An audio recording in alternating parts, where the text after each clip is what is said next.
السلام عليكم ورحمة الله وبركاته. Bismillahir Rahmanir Rahim. In the name of Allah subhanahu wa ta'ala, the most gracious, the most merciful.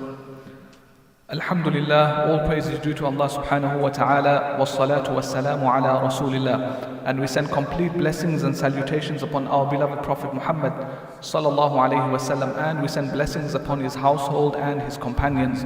For indeed, they struggled and they worked hard. They strove, they sacrificed, and they gave their lives, so much so that the sunnah of Rasulullah sallallahu alayhi wasallam was preserved and presented to us in such a manner that we take benefit from it today in this house of Allah subhanahu wa ta'ala.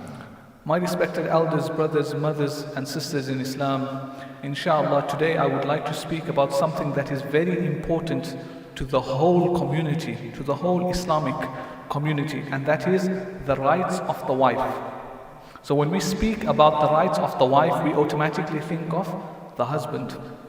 But when it comes to the rights of the wife, that wife, she is a daughter to someone. She is a sister-in-law to someone. She is a daughter-in-law to someone. And eventually she will be a mother to someone. So we have to understand that Allah subhanahu wa ta'ala has made it such that every single person has specific rights. And when we think about person or people, we're thinking maybe male or female. No, we're speaking about every single title that a person could possibly have. So in this case, we're speaking of the title of someone who would possibly be a wife to someone else. So when we look at Rasulullah sallallahu alayhi wasallam, first and foremost, we know that Rasulullah sallallahu alayhi wasallam, he was married to multiple women, right?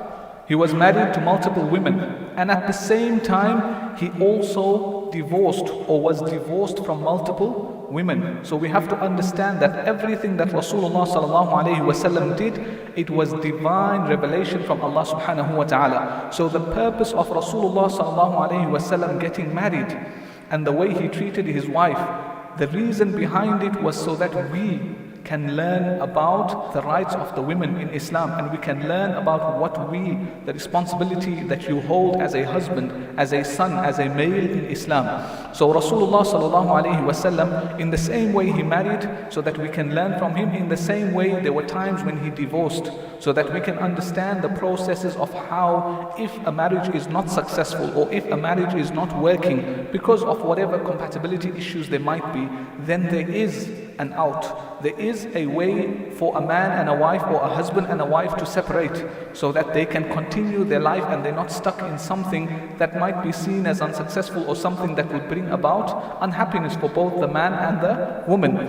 So Rasulullah sallallahu alayhi wasallam, not only did he marry multiple times and he divorced women multiple times, but he also taught us, he married women that were older than him and women that were younger than him. He married women that might have been richer than him and women that were poorer than him.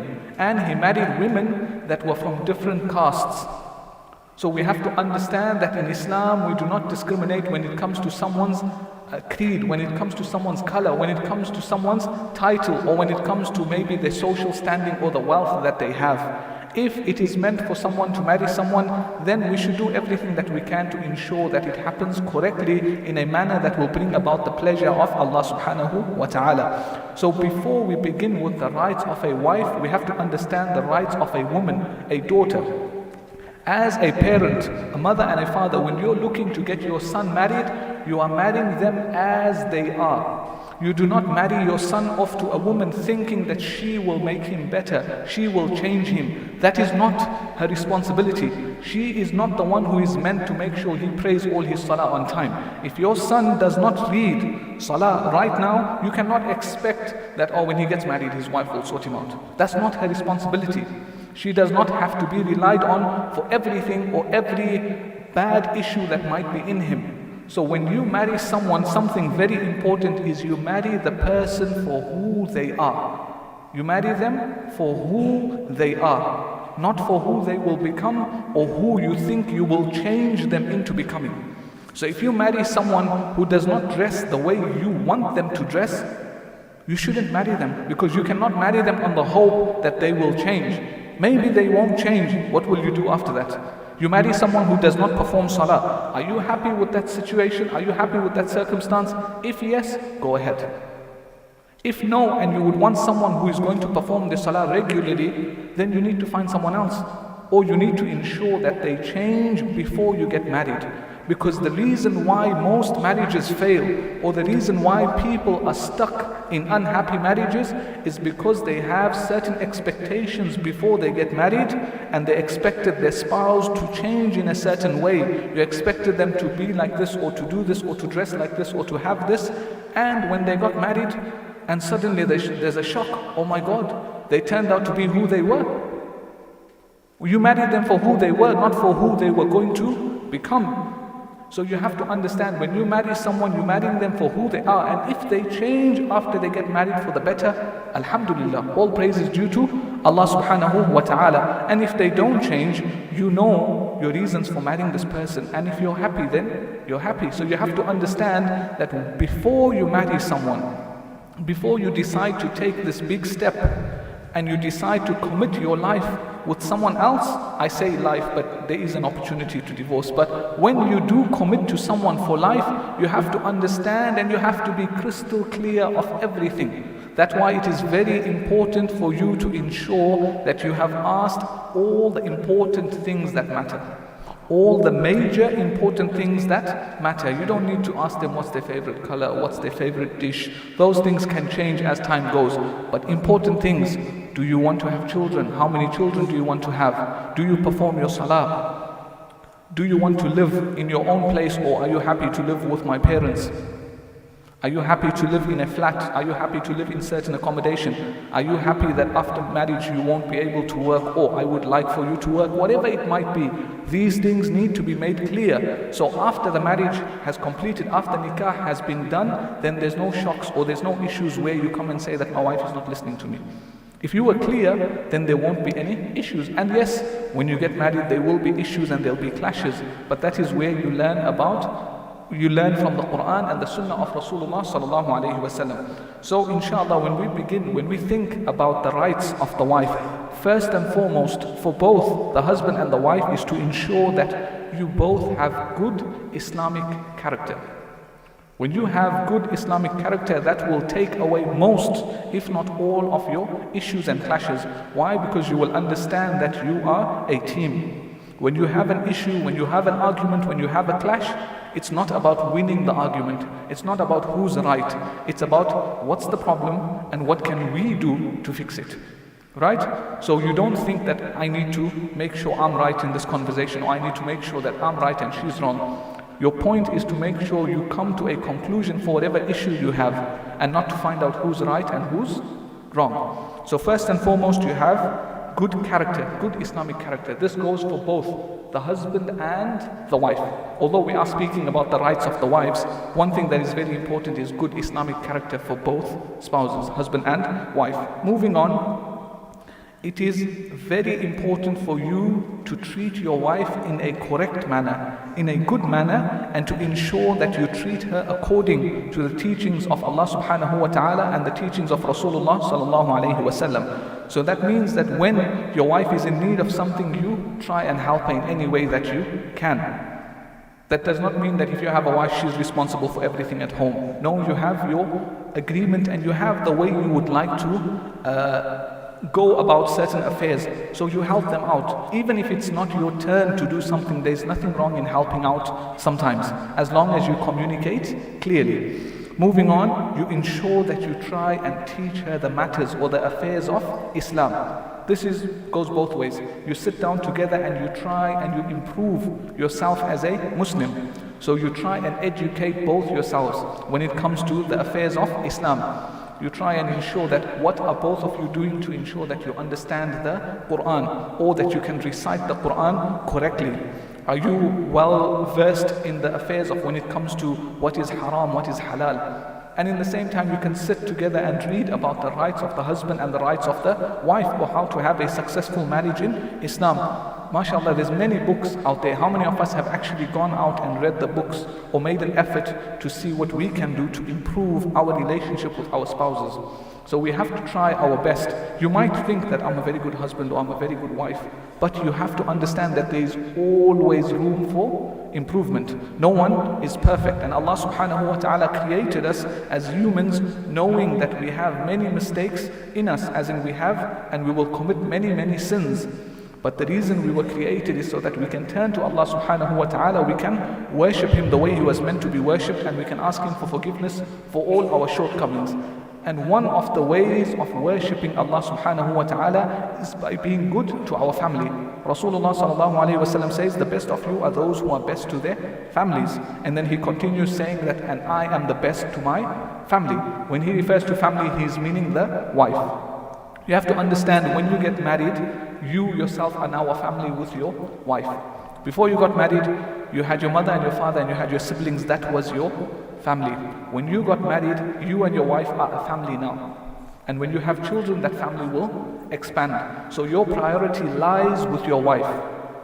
You make sure that you obey your parents and you please them, all in accordance to the commands and teachings of Allah subhanahu wa ta'ala and Rasulullah sallallahu alayhi wa sallam. But at the same time, you make sure that you don't take away from the rights of your wife, and at the same time, you don't take away the rights from your parents. That's why it is very clear that you always communicate whatever issues or problems you might have with whoever it might be, whether it's the treatment of your parents to your wife or the treatment of your wife by your parents. Whatever it might be, you have to communicate, and you have to understand that you, as a husband, as a man of the family, you have a responsibility, and that responsibility is your family, your wife, your children. You have to remember that your wife is the mother of your children, and she is also the daughter of someone. So you have to understand she has rights, and you have to treat her in a manner that is expected of you according to the teachings of Allah subhanahu wa ta'ala and the teachings of Rasulullah sallallahu alayhi wa sallam. Moving on, one of the most important rights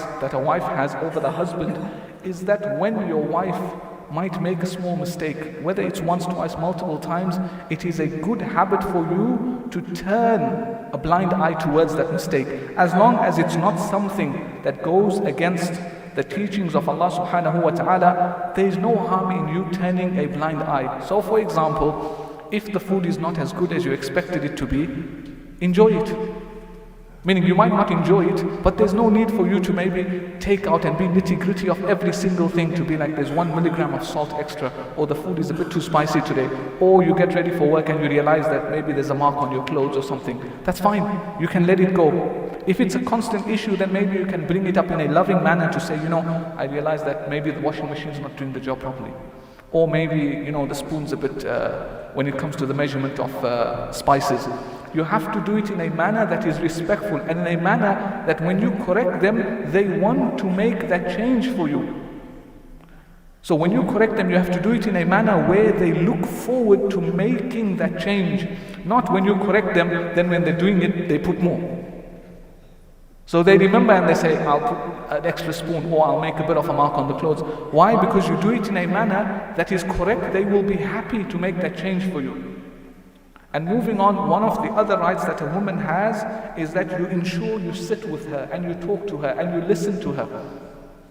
So you make time out of your day, whether it's every day, whether it's every few days, depending on your ability and your time and your capacity. You make time for your wife. You sit and you talk to her. It doesn't matter what you talk about. As long as you're not gossiping, as long as you're not going against the teachings of Allah subhanahu wa ta'ala, you sit, you talk, you have conversations, and you try and understand who your wife is as a person. Because you have to understand that she is your wife, but she is also her own individual person. She has her own likes. She has her own strengths. She has her own weaknesses. She has her own things that she would like to do.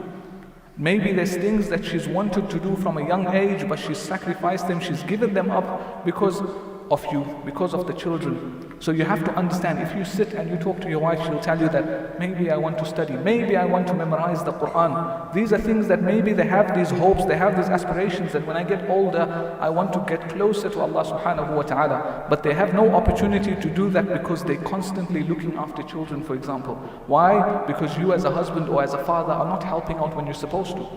So if you say, okay, you want to do something, you want to memorize the Quran, you want to learn about certain Islamic laws, that's fine. You make a time and you say, these days I will take the kids away and you'll have that opportunity to sit and learn. Whether you join a class, whether you do it on your own, this is something you have to do to ensure that you are helping your wife improve and be a better person, and more importantly, be a better Muslim. So we have to understand that as the men in Islam, we have to ensure that we fulfill the rights of a woman and fulfill the rights of our spouses. Why? Because this is a way that we can gain closeness to Allah subhanahu wa ta'ala. We always speak about how can we gain closeness to Allah subhanahu wa ta'ala. How can we understand our Creator, our Maker? How can we gain the pleasure of Allah subhanahu wa ta'ala? Well, one of the ways we can do that is by ensuring that we do not take away from the rights of anyone. And where do we start? We start at home. We start with our spouses. Moving on, you have to ensure, you have to take her out. If she wants to go out, she wants to go out. Whether she needs to go out for fresh air, whether she wants to go for coffee, for a meal, whatever it might be. Maybe she wants to just go see her friends. She asks you, you should let her go. You should let her have her own social life, because like I mentioned earlier, she has her own life. She is her own person. You can't expect this woman to sacrifice her whole life so that you can live your life. You are a team. Like I mentioned earlier, when you get married, you and your wife, you become a family. That is your family. So you are responsible for your family. So from the rights of the wife is to ensure that you make all the time and effort to ensure that she can also live her life in accordance to the Islamic teachings of Allah subhanahu wa ta'ala and Rasulullah sallallahu alayhi wa sallam. And lastly, one of the most important things is kindness and appreciation for your wife. Something that we constantly forget. Everything is perfect at home. The house is clean. The children are doing everything that they need to do. Why? Because your wife is doing her part correctly. So when everything is going smoothly, you don't realize, you don't take a moment to appreciate. How do we know that? Because when our lives are going well, we have no problems, we go distant from Allah subhanahu wa ta'ala. And the moment there's a problem, what happens? We turn to Allah subhanahu wa ta'ala. So in a similar fashion, when everything is going wrong at home, then suddenly you want to ask your wife, oh, what did you do the whole day? Why is the house so dirty? Were you busy the whole day? What happened? Are you not feeling well? The only reason you're asking all this is because your affairs weren't the way you wanted them to be. You came home and the food wasn't ready, so now you're suddenly thinking, what's wrong with my wife? Maybe there's a problem. But you come home, the food's ready, the house is clean. You're not going to ask your wife, how are you feeling? How was your day? Why? Everything is fine. So you have to take a moment to appreciate your wife, to be kind to her. And most importantly is to ensure that you always think good of your wife. You never let anyone speak bad of your wife, whether it's your mother, whether it's your father, whether it's your siblings, whether it's some total stranger. You always think positive of your wife. You always think positive of your wife, and you don't let shaitan bring any doubt into your heart. Because from the hadith of Rasulullah sallallahu alayhi wa sallam, one important thing we learn is that shaitan, when the small shayateen, when his henchmen or the smaller shayateen go to him and tell him about everything that they've done, they'll go to him and say, I managed to make such and such a person lie, I managed to make such and such a person steal. And he'll say, that's fine, that's fine. Then one small shaitan will come to him and say, I managed to make a husband and wife fight to the point where they separated. And he will say, you are the one. And he will congratulate him. Why? Because that is how great that relationship you have between husband and wife is, that when shaitan manages to break them apart, it is seen as something great in the eyes of shaitan. So we have to do everything that we can to ensure that we bring about the pleasure of Allah subhanahu wa ta'ala, and we do everything we can to bring about the displeasure of shaitan. So we ask Allah subhanahu wa ta'ala to grant us the ability to complete the rights of our spouses and to complete the rights of all the human beings at large. And we ask Allah subhanahu wa ta'ala to grant us the ability to follow Islam the way it was revealed by Rasulullah sallallahu alayhi wa sallam. Ameen wa sallallahu wa sallam wa barak ala nabina Muhammad.